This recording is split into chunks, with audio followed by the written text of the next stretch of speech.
Secrets of the C-Suite, the podcast, is for anyone interested in leadership and the wins, losses, and lessons of being an executive. We are two women who have successfully navigated C-Suite roles and are sharing our experiences. We will be bringing on guests to tell their stories and want to spark honest conversation and discussion, which may include swearing and lots of laughs. Join us on this adventure.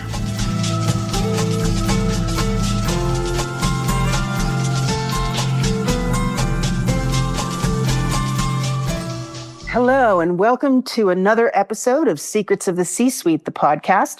I'm Susan Sutherland, and I'm here with Juliet Clothier, my partner in crime.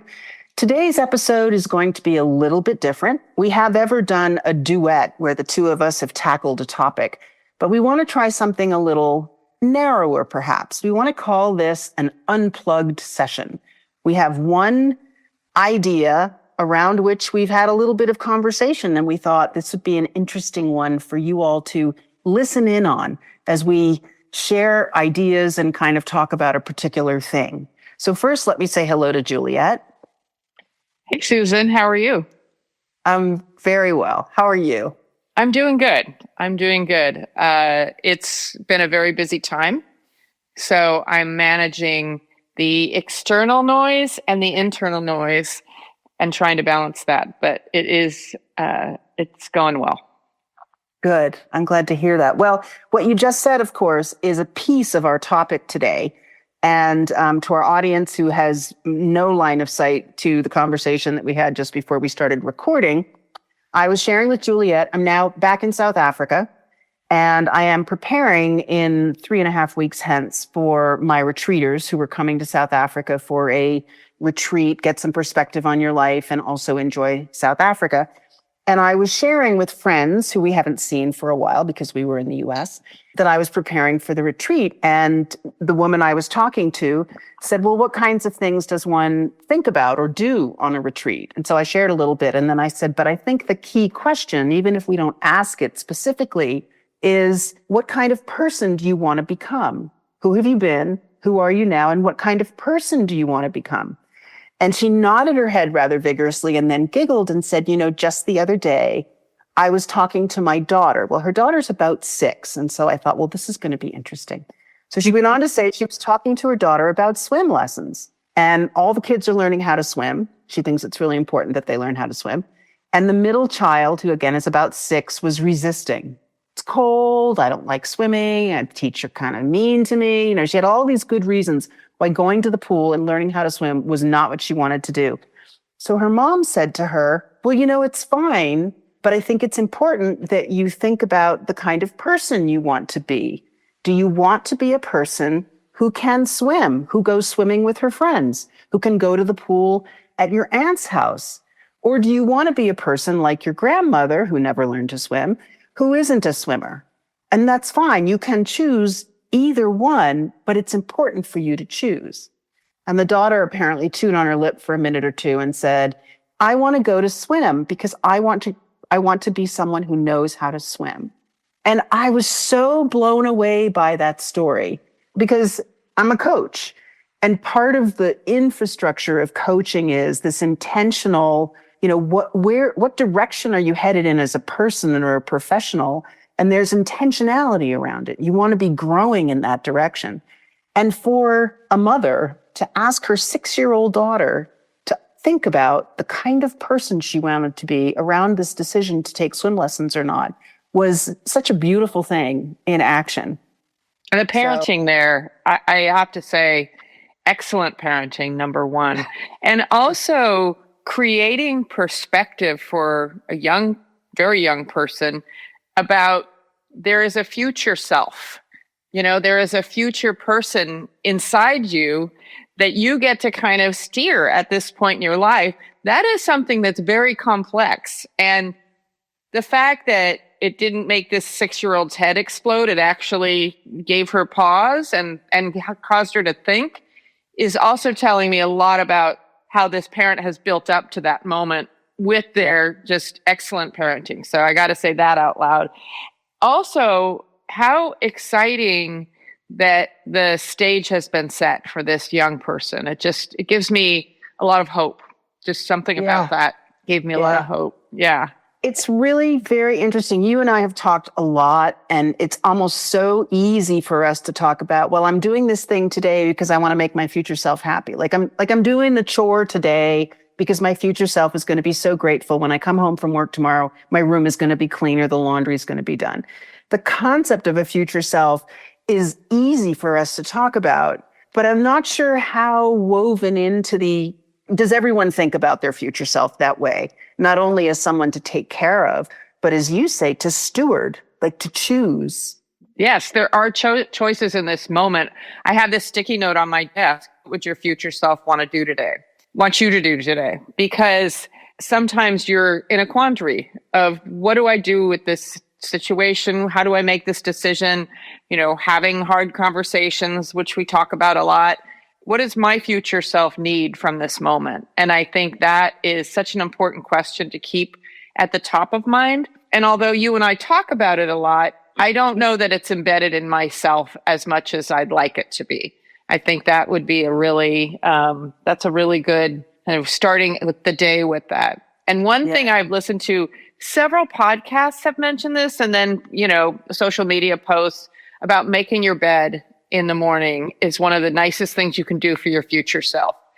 And I think that is just such a simple task, and it's been a pretty consistent practice for me over my lifetime, with a lot more intentionality of late, I can say, just because I've redecorated my room. I love my room, and it's just part of the respect that I'm paying to myself, because no one else cares what my room looks like but me. So and it is stuff. It also wires your brain for order, right? Like True. It's such a specific thing that you can do and look at and have accomplished before you're even half awake, and also see order in your world. So it actually sets the stage for lots of things. Yeah. Absolutely. I also think that the future self can be useful in both micro and macro ways. Mm-hmm. To me, it's a very profound, almost philosophical question of what kind of person do I want to be? Who do I want to say I was when I'm on my deathbed, right? You can come at it from that vantage point. How do I live into my potential? How do I embody the values that I espouse? And we all know there's sometimes a little bit of a gap between the things we say we want and the things we actually do. But at the micro level, you can say to yourself, if I don't do this now, my future self is going to have to deal with it in a worse situation. Like, I found myself procrastinating the other day. And I was like, I don't want to do any of this stuff. And then I said, yeah, but if you have to deal with it tomorrow, your future self is going to be pissed that you didn't handle some of it today, because it's going to be that much worse tomorrow. So it's true. I do use it as a bit of a cudgel, while also remembering that there is a bigger picture, better self aspect to the conversation as well. Yeah, it's interesting. This is reminding me of a conversation I had with a coworker yesterday who was struggling with something they have to do, and that they know that it's going to have, first of all, it's very hard. Second of all, it's going to have a lot of repercussions. She's not going to be able to explain the why to everybody who wants to know why. So a lot of times as leaders, we have to do things that we can't explain, and we're going to take a full hit for, because of, it's something related to something private and something that can't be shared. And I just said to her, I said, this is your guilt pass. So yes, you have to do this thing. Yes, it's going to be awful. Yes, you're going to be blamed. You're going to be, the scapegoat for this situation. And you're not going to be able to defend yourself. That's an awful feeling in leadership. But when you need to take a sick day just because you need a mental health break, when you need to leave early, when you need to come in late, when you feel like you need something that otherwise might make you feel guilty, here's a pass for you.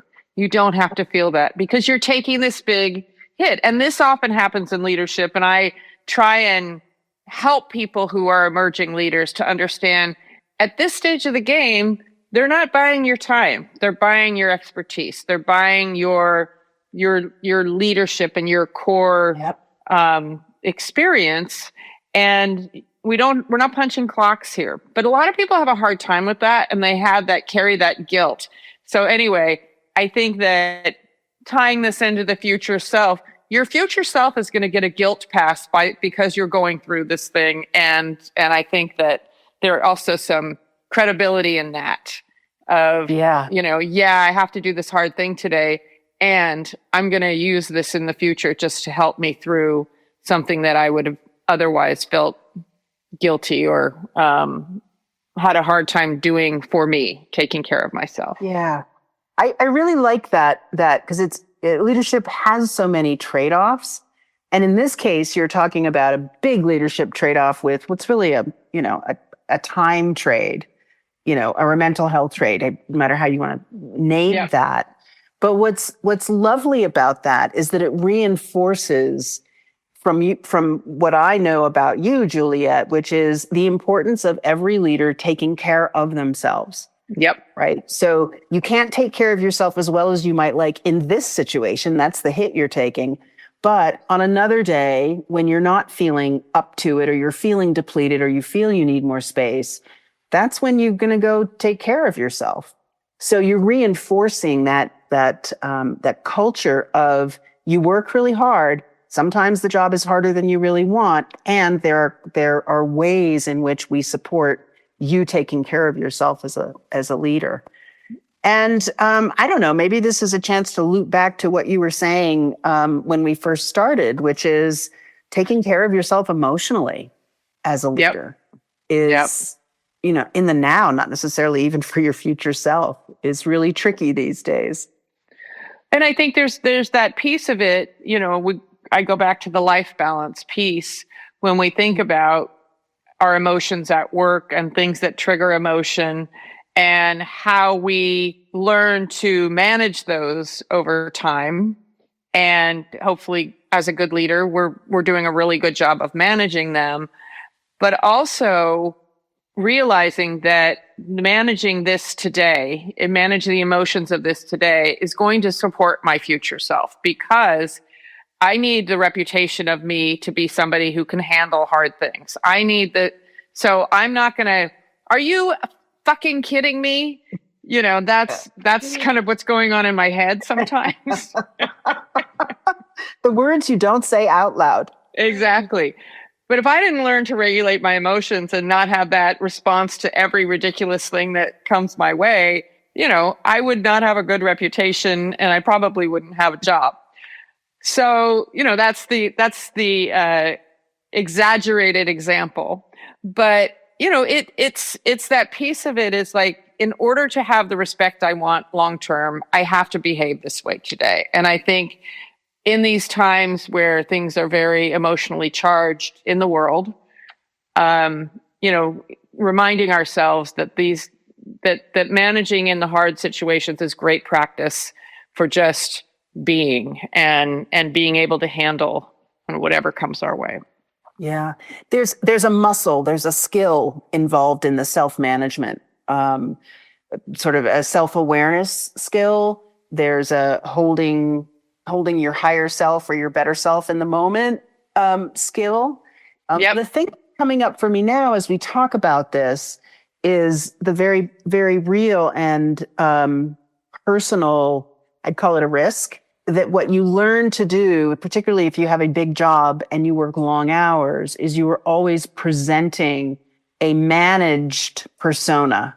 And we all need places. I mean, that's why people talk about completing the stress cycle. So you have a stressful day at work, you need to get that out of your system. That's why exercise is so key for a lot of people. You have to find a way to release that. And sometimes it's in really feeling your feelings. It's just really not great to feel your feelings at work. but you also don't want to get into a habit of suppressing your feelings or denying them in order to be managing yourself in the workplace. So I'm just really thoughtful about that, because there are a lot of work cultures where any kind of emotion is really not okay. Yes, yes. Or swearing, for example, and you work in higher education, I imagine swearing's really not part of the culture there. Oh, you'd be surprised. Okay. Behind closed doors, swearing is. When I was a little aside. When I was meeting with, one of my peers before school started, and my job started, and I said, what's the culture on swearing? She's like, oh, we fucking swear all the time. So I'm going to have to put the E in this episode now, Juliet. It's going to have to have twice, two F-bombs, and both from me, man. Yeah. People are going to get to know me a little too well. I think where I was sort of headed with this future self, because we've been talking about a little bit, is paying attention to your future self and who you want to be. Maybe not quite today, but to practice being does involve intention, does involve maybe making some sacrifices today, doing some hard things, or some things that don't feel good because you're not skilled at them yet. Yeah. Uncomfortable. And that's part of it too, is getting comfortable with the uncomfortable. Big part of leadership and life. Just, being able to manage those highs and lows with some equanimity is such a skill. And I think it's it's one of those journey things. I don't think anybody's an expert at it, but I think with practice, a lot of people can be good at it. Yeah. Yeah. And in this particular case, I think one of the best skills or practices we can have, and it served me when I was in a corporate setting, is being a meditator. Because when you meditate, you get just that little bit of distance between you and what you're thinking and you and what you're feeling.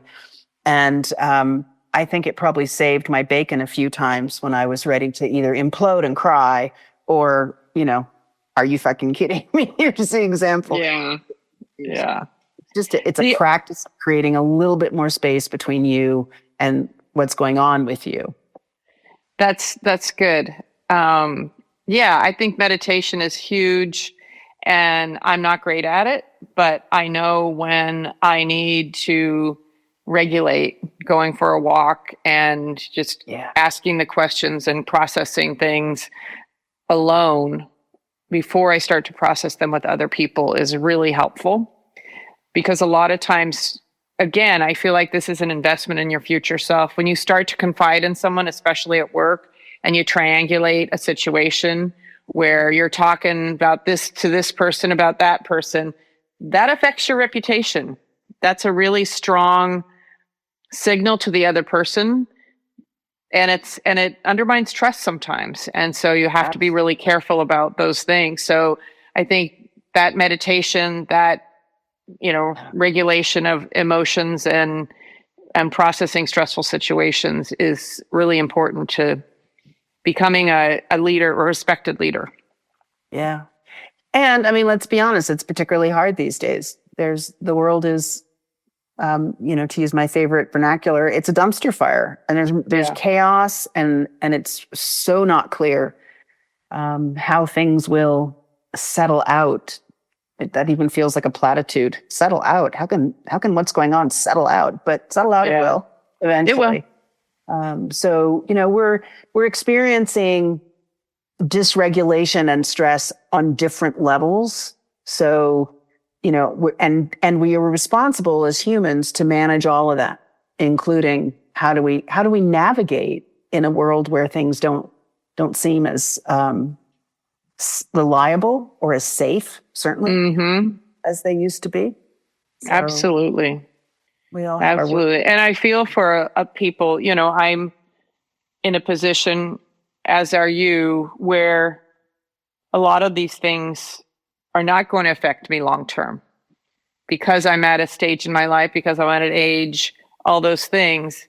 But I really feel for people who are relying on the government for whatever their needs are, and who are younger. And these things are going to play out in different ways for people who are younger. So I think, just want to put that out there, that's what I think about a lot, that there are things that aren't going to affect me. I'm trying to still champion for people that things do affect, but I think it's really important to put some positive energy into, those folks that really are going to have issues, hard things to deal with.